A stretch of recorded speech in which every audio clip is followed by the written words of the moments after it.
Hi and welcome to Valley View Retreat, our wonderful home here in the Sierra de las Nieves mountains in southern Spain. My name is Mark. Welcome to the tiny house. As you can see, the bedroom section of the house is coming along nicely. This week I've gotten in the reading lights above the bed, each of which is individually controlled. The sockets above the bed, one above the bed and one beside the bed on this side, have USB outlets, so you can plug your phone or tablet directly into it to charge overnight. It's got a shelf above for books and for your phone and tablet to leave it there. And it comes with these lovely blankets which can be used either on the bed or taken outside if it's a little chilly in the evening. I think it's coming along quite nicely. What do you think? Listen, don't forget to subscribe and like and even hit the notification button so that you know when something else is coming up. These are things that literally only take you a couple of seconds, but they make a huge difference to us in terms of the views that we get and the way that YouTube look at us. And it lets me know that there's some value in what it is that I'm doing. Okay, so take the time now, do it. In the previous video I was talking about putting a couch along the end of this bed here, facing the wonderful view, and then I thought we'd put a coffee table here and maybe a chair on the other side.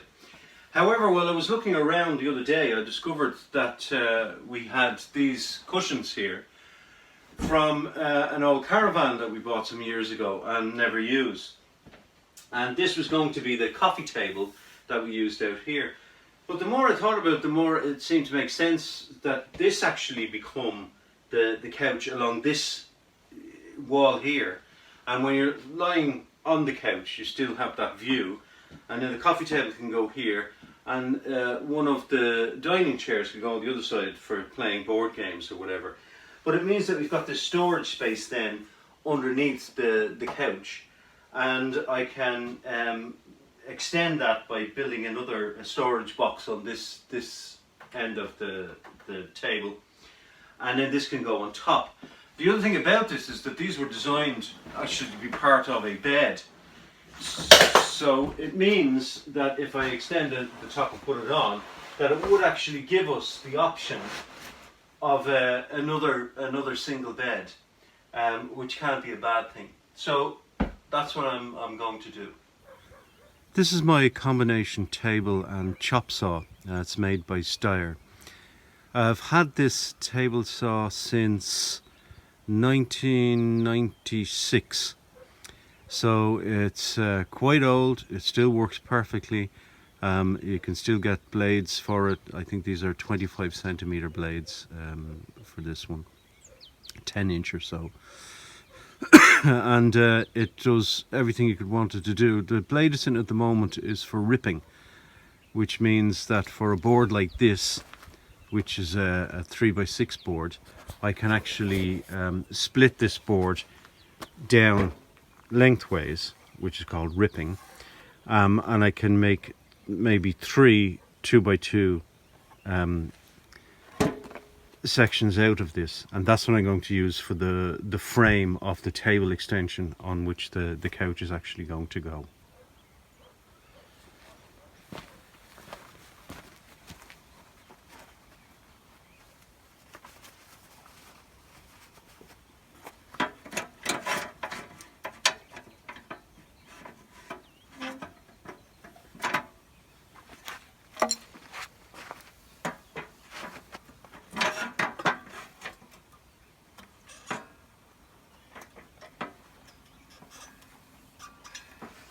I'm using the thickness of it to set the guide, so now when I rip it, it should end up roughly in 3 equal parts across.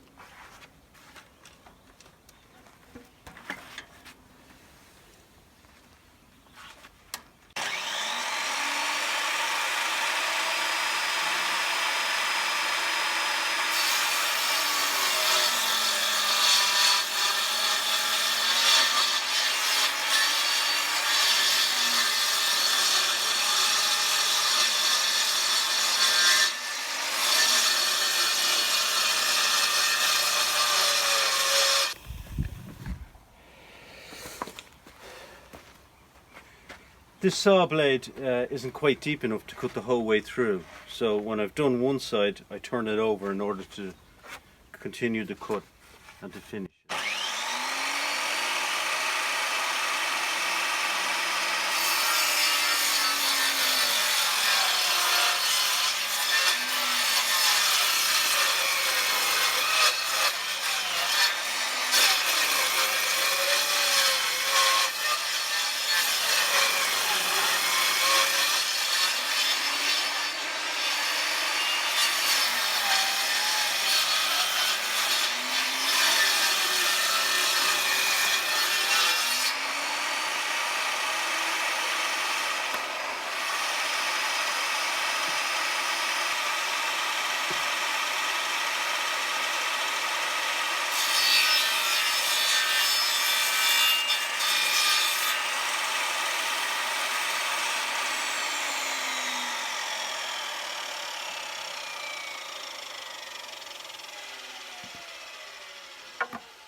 So I've cut it up. You can see that it's bowed here, which is okay. I'm going to cut that and be able to take some of the bow out.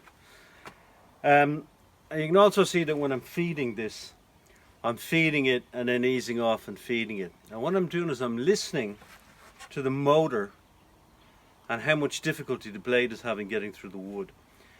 And when I can feel that it's starting to stress the motor, I back off, let it clear the sawdust out, and then gently move in when the blade's gotten back up to full speed again.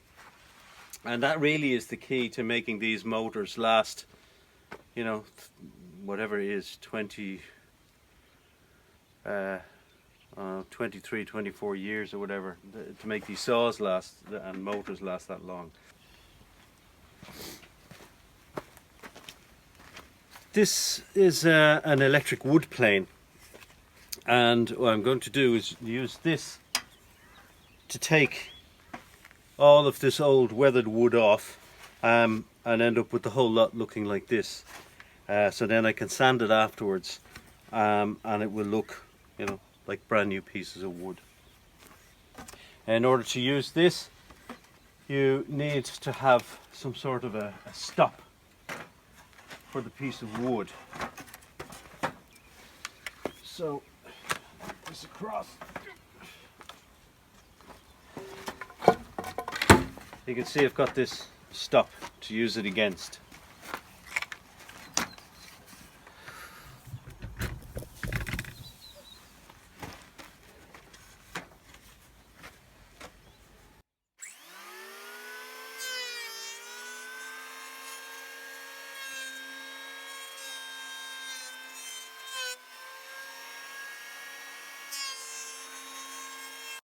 So once the pieces are planed, they actually look like this.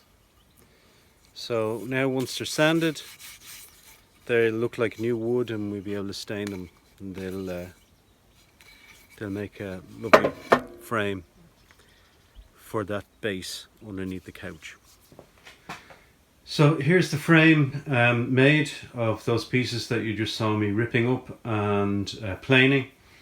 That's ready to be sanded. Any part of it will be exposed, but basically we'll just put a top across the table and this frame, and then I'll cover in the insides of this and any exposed part with some nice tongue and groove and stain that. So there we go, that's the bones of it done. And I'll show you a photograph of it when it's made up. But I'm pretty happy with that, and all it cost was some screws and some nails. So this settee is pretty much finished. You can see I've got some storage space underneath, which is perfect when people aren't here. It means I can keep the cushions for the large settee outside in here, which keeps them from getting damp, and I got a huge cover for the actual settee itself to keep that dry. And you can also see down here that we've got some space on the shelves down here for books, and we got some games. So we've got Jenga, chess, checkers, backgammon, and 2 decks of cards for whatever else you want to play. We're still short of a coffee table for in here. It needs to be a little bit higher than coffee tables normally are, so it's going to take me a little while to find that. And other than that, it's moving along quite nicely. That section of the room is coming along. You can see I managed to get the whole way to Marbella this week because it opened up, and I was able to get some TNG, which helped finish off this little part of the settee back here. I got a heap of other stuff which I'm slowly putting into place, and mainly this week has been about getting out and getting the supplies that I need to finish off various bits and pieces.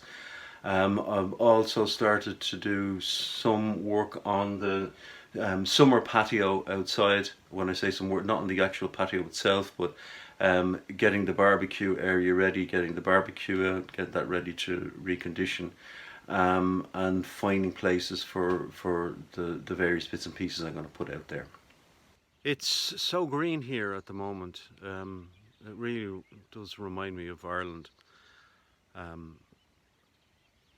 There are parts of Andalusia when it's green in the winter that really do look like Wicklow, or particularly Wicklow, but yeah, I suppose some parts of Kerry as well.